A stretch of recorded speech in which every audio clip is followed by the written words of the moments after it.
Hi hello नमस्कार. कशा आहात सगळेजण? आय होप की तुम्ही सगळे मजेत असाल. सगळी स्वामी समर्थ. आज संडे होतं. संडेच्या दिवशी बघा किती काम असतात महिलांना. तेच असतात रोजचे, पण संडेच्या दिवशी जास्त असं सुट्टी म्हटली की सगळे घरी असतात, मग काम जास्त वाढून जातं डबलचं. तर इथे बघू शकता नळाला पाणी आलेलं होतं. छान नळाचं पाणी भरून घेतलेलं होतं आम्ही. मग त्यानंतर एक कपडे वगैरे मी धुवायला काढलेले होते. आज मोक्षूने खूप कपडे काढून ठेवलेले होते धुवायला. बेडशीट वगैरे सगळं धुवून काढलं मी.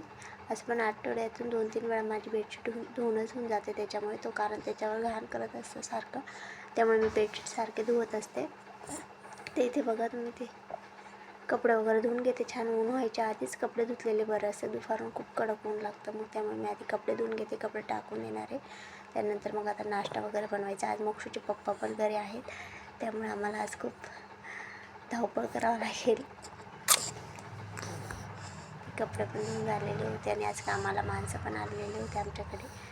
वरचं काम चालू आहे, आमचं घर बांधायचं काम चाललेलं आहे, त्यामुळे त्यांना पण चहा पाणी वगैरे करायची होती. ते माझे कपडे धुवून झालेले होते. आता पटकन जाऊन कपडे वाळत पण घालून देणार आहे. इथे बघा 10च वाजलेले, तेवढं ऊन दिसतंय. त्यानंतर दुपारून जास्त ऊन होऊन जाईल म्हणून मी पटकन आधी कपडे टाकून देत होती. इथे मोक्षूचे पप्पा पण आलेले होते, बाहेर गेले, ते परत आले. ते कपडे वगैरे वाळत घालून देते. मग त्यांना आता नाश्ता करायचं म्हणत होते, माझे नाश्ता बनवून दिलं. असं डेली यूज नसतो मला नाश्ता वगैरे बनवायचं, पण ते घरी असले तर मग मला नाश्ता बनवायचा लागतो. इथे बघू शकतो ते पण आलेले होते, माझे कामं पण झालेले होते. ही साडी मला जी बाहेर पिको फॉलला टाकलेली होती ती पण आलेली होती. साडी कशी वाटली मला नक्की सांगा. आणि ते कपडे वगैरे पण वाळत घालून जातं. मोक्ष झोपलेला होता तोपर्यंत मग ते कामं झालेलं की थोड्या वेळाने मी मोक्ष उठून गेलेला होता. त्यानंतर चहा वगैरे बनवलेली होती मी. घरी राहिली तर मला खूप चहा प्यायची इच्छा होती. मोक्षच्या पप्पांना खूप चहा आवडते, बनवायला लावता मला सारखं. ते बघा, ते मी नाश्त्याला उपमा बनवणार होती. छान कांदा वगैरे सगळं भाजून घेतलेलं, जास्त काही सिंपलच बनवणार होते मी.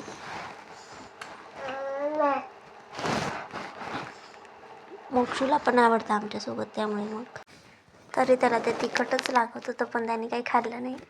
थोडंसं खाऊन बघितलं टेस्ट म्हणून. त्यानंतर नाश्ता वगैरे करून घेणार होतं. मग लगेच स्वयंपाकाची पण तयारी चालू झाली. नाश्ता झाल्यानंतर इथे मी कढी बनवणार होती. कढीसाठी हे छान मिरच्या वगैरे सगळं बारीक तळून घेणार होते मिक्सरमध्ये. इथे बघा कढी पण बनवून झालेली माझी. आणि थालीपीठ बनवायचे होते मला आज.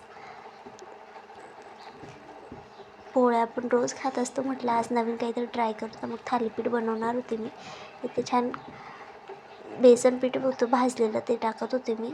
कांदा आणि ओवा टाकून दिलेले, सिंपल बनवणार आहे. ते बघू शकता, तिखट, हळद, मीठ, धना पावडर वगैरे सगळं मिक्स करून टाकलेलं होतं. त्यानंतर छान भिजवून घेणार होते, कणिक मळून घेणार होते मी. त्यानंतर हा सुती कापड घेतला मी, रुमाल आहे, त्याला छान ओल्या कपडा करून घेतलेला होता. मग त्यानंतर हातानेच मी दाबून मस्त बनवणार होते. छान पाण्याचा हात ओला करून घ्यायचा, त्याच्यानंतर छान दाबून बनवून घ्यायचा. ते बघा, छान पाणी लावून थापून घेणार होते मी. छान हातानेच करून घेणार होते. कोणी कोणी लाटून करतं, पण असे पण छान लागतात, खूप मस्त लागतात असं पण.